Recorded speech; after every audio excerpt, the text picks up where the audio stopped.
Today, we are sneaking inside the Fukushima Red Zone to explore a massive abandoned luxury mansion with everything left behind, even a V12 Mercedes. After that, we are checking out the dental business the family owned and operated directly next door. On March 11, 2011, a devastating tsunami struck the nuclear power plant nearby and all the towns in its vicinity. This forced almost 200,000 people to evacuate in the middle of the day and leave everything behind. When this happened, people in the dental clinic were in the middle of appointments and surgeries, and now it is frozen in time with all the equipment, gold and silver teeth, and much more. The family had no time to pack up what they wanted, forcing them all to hop in one car and evacuate immediately, not knowing if they would ever return. They never did. Amongst the chaos, they left their luxury Mercedes in the garage, and in the house, clothes, shoes, money, computers, phones, and so much more. Join me as we explore. By the way, this was filmed a long time ago, so my apologies if the footage isn't up to regular standard. And so here we are right outside of both buildings to start the video off. We have the dentist's office right here, and right behind it, you can kind of get a glimpse of the massive mansion that's right there. And that's going to be the main focus point of this video. But afterwards, we will take a look at the office and see what's left in there. Right in this garage, I have a good feeling there's going to be a car because it is Fukushima. And so let's go over here and start exploring this place. And so here we are at the outside, at the back of this beautiful abandoned mansion. And so we have a lot of pots going through over here. So I think they definitely loved gardening. Someone in the family did. Wow, even when they're old bikes. Then we have a little storage container with a bunch of shoes. But I think here's the way in. Let's step inside and see what we can find. So I think we could start this beautiful mansion tour right up here as soon as we get up the stairs.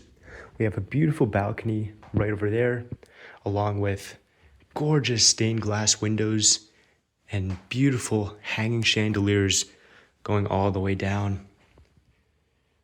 Flowery wallpaper as well as for the ceiling too, and then some pretty cool carpet as well. And as we walk into the first room, it's evident that this is a bedroom. We have the bed right there, curtains on two of the windows, and a pretty big circular light up top. Very cool. And then in front of it, we have the closet with all the clothes. And this place may seem a little trash to you guys, but the thing is, an earthquake happened, so everything was being shaken around and everything. So that's why it's not in the best order. A lot of stuffed animals, so a kid definitely stayed here. Right here we can see his bed frame. A lot of stuff hidden underneath it. Cigarettes and other goods. Right there is his mattress. And then we even have a lot of coins still here, in addition to his phone. We have a map of Japan as well. And then right below it, his laptop. And a lot of old magazines next to it too. And then right here we have two rooms remaining. This is the first one. It's kind of like a closet. You open these doors and you just have a small kitchen area. So I don't think I would even consider this as a room. But if we open these cabinets too, there is some stuff left inside there. It just seems like papers. And then going into the last room, it's pretty much empty. And so I presume this family had quite a few kids in the beginning, but as they grew older and moved out of the house, they just used rooms such as this one just for storage or just kept it empty.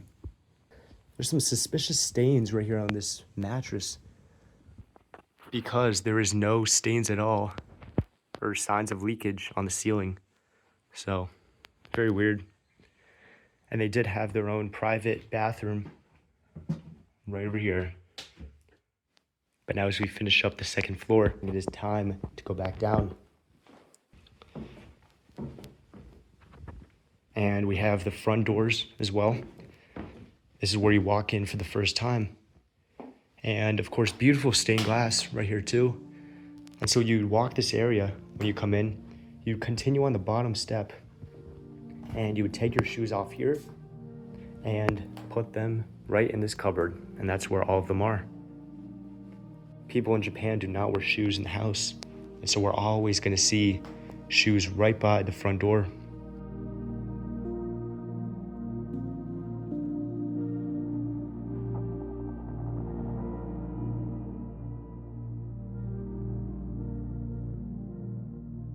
But just looking around, this place is massive.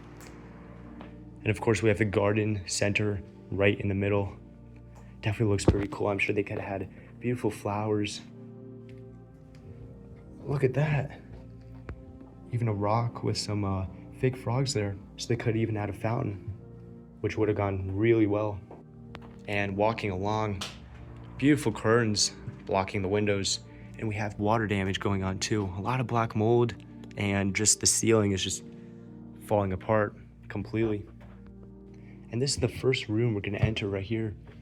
Nothing too special about this one. We got 2 windows, one over there and one over here, and fake flowers on both of them. The room definitely does feel cozy. I really like the carpet, and then the tray ceiling above with the really cool lights. And then at the end of the room, it seems like kind of like a library area. We have a lot of books on the right, and then room for them all over throughout, and even a globe and a clock right next to it. So the people here were definitely very smart, and I'm sure they valued their education. And then we have the big window dividing this room and the hallway. And continuing on, let's see what else we can find. So it seems like there is a hallway that wraps around this garden area completely, but there are also hallways that kind of reach out even more. This one seems to be a bathroom, and it doubles as well as a pantry area / laundry room. A lot of clothes, bed sheets, all that, all over the floors. There's even a back door right there. But take a look at that sink. All of the hygiene products are still there. They've mostly fallen into it because of the earthquake and the shaking, but it's all there. And then the room directly across from it is just a pretty humble bathroom. Nothing too crazy, just sink right here. And then we have the toilet. And this flooring is pretty interesting too. The right and left side are carpet, but the middle is wood. So it's kind of like a walkway. And then we have this little outside area surrounded completely by the house. But I suppose if you wanted fresh air, you can get out there, maybe set some chairs up. And at the end of the hallway, we have a sliding door that leads up. And so directly on the right, we see what looks to be a storage room. There's a lot of clothes, umbrellas, books, shoes, everything is in here. And then we have another one here. Appears to be pretty much the same thing. But the floor in this room is very, very messy. But there are a lot of alcohol, drink, spice bottles, everywhere on the floors. And this all leads up to this room right here with stairway going up. So there's 2 second floors to this house. But before we go to that, this right here seems to be a main living room. We have the tray ceilings above with chandelier, in addition to a fireplace on the right, and then closet space on either side around it. It seems like they could have had a TV up here as well. And this is one thing we surprisingly don't see very often, pianos in Japanese homes. This is only the second one I've seen in all the places I've been to so far. And so it seems like only the wealthy have pianos in their homes. And this room also leads out to this outside area as well.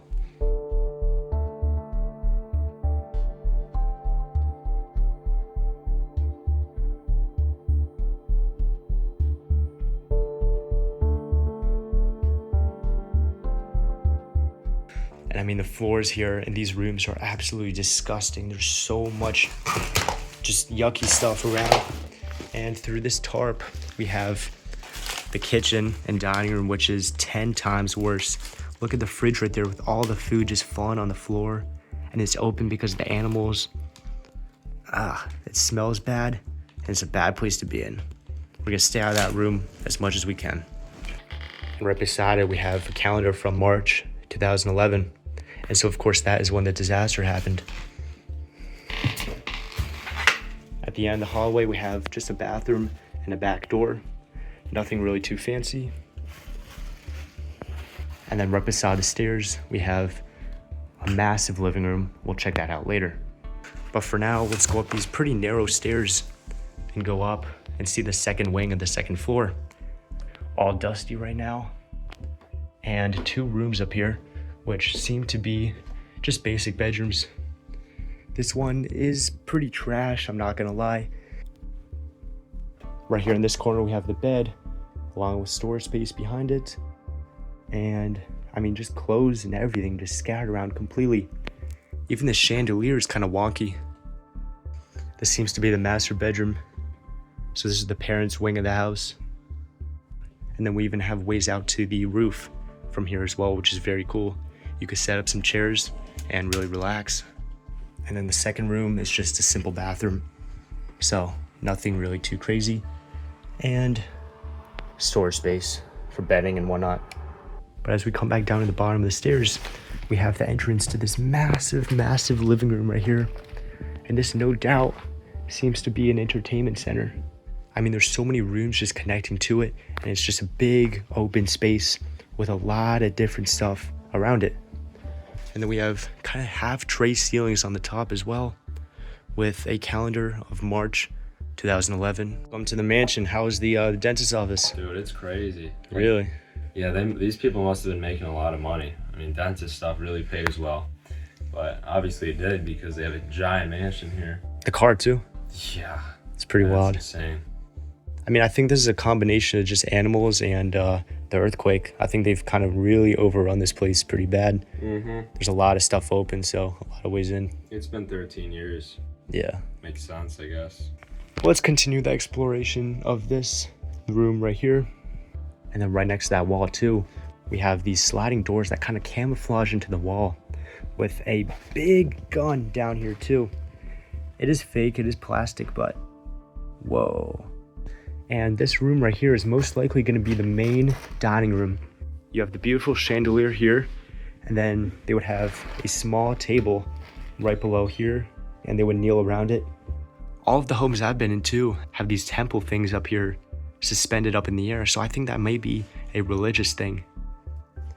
And all the way at the end of the room with some dolls right here, which is pretty wild. And then that all leads to the sunroom area, which has screen doors that lead outside into the backyard where you could relax. And I'm sure they'd have chairs situated over there too. And then coming out of this living room, the ceilings kind of increase in tallness, I suppose you could say that. And we have a pretty big table right here too. Seems like they were having a nice meal. We have the trays, the chopsticks, and some plates as well, with a lot of bedding and clothes and papers all scrolling around.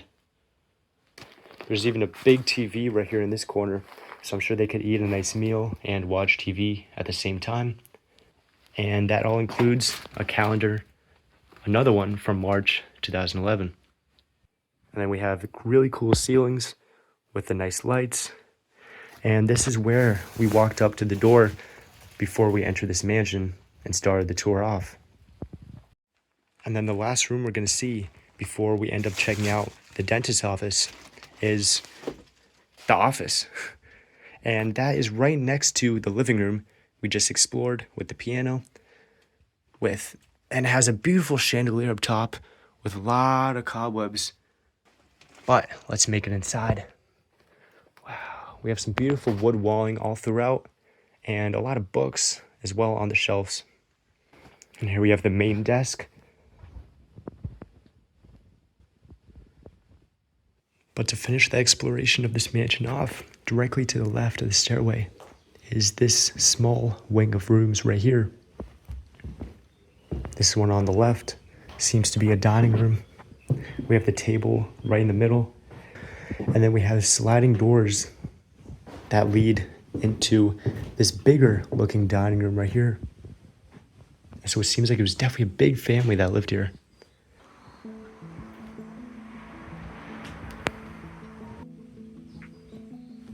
And then around this whole room is just sliding doors. And then lastly, we have this third room right next to it as well seems to be another sort of dining room. We got the chandelier up top, and it seems like they were Buddhist. If we zoom in, we can kind of see. And all these rooms just feed into a small hallway. But without further ado, let's go right out this glass door and go to the neighboring building.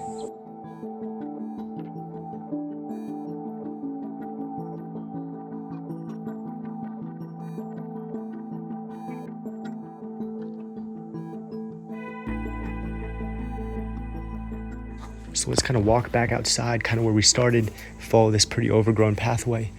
And we have the back door to the dentist's office.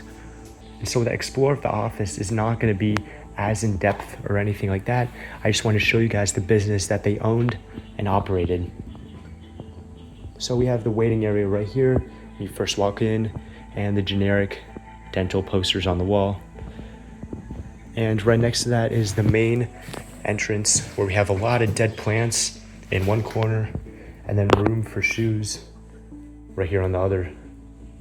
And this will be the lobby, so the worker will be sitting right here on the other side. And we have a lot of books for reading to pass the time while you wait. And then another little waiting area right here with a nice couch. And what seems to be an office area. Got the two couches and cigarettes right over there. And then we have the desk full of important papers and a lot more calendars for March 2011. And let's go through the hallways real quick, and we'll get a little view of what the dental area looked like. And this was it. And so it's 3 on this side and 3 right here on this side. And so they could have quite a lot of people here at once. And I mean, everything is still here. They left all of what they owned. I mean, the teeth moldings right here, and all the tools and special things they needed. Wow. Yeah, look at this right here. The dentures. And then we have the dentist chairs still set up with the lights for it. And then this small room, we have the x-ray machine, which is really cool. And then we have the red light that kind of blinks while it's on and in use. A little sink area, storage, probably employees only at this area. And then through this hallway, we have bathrooms and this operating room. And then we have a waiting area. Very bad ceilings, starting to decay big time. And then the last room right here on the left is another operating area. This one is by itself. There's no others. And so I think this is where the actual dentist would be, and not the hygienist.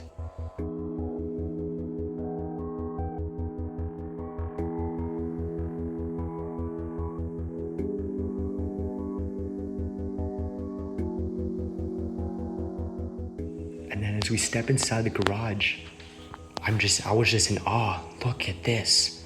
I mean, it's common to see cars in Fukushima abandoned, such as trucks or regular like box cars, but something luxury like this is very rare. There's a V12 Mercedes. Wow. I mean, you could see it's been here for a long time. The tires are kind of starting to get flat, and there's just dust all over the top.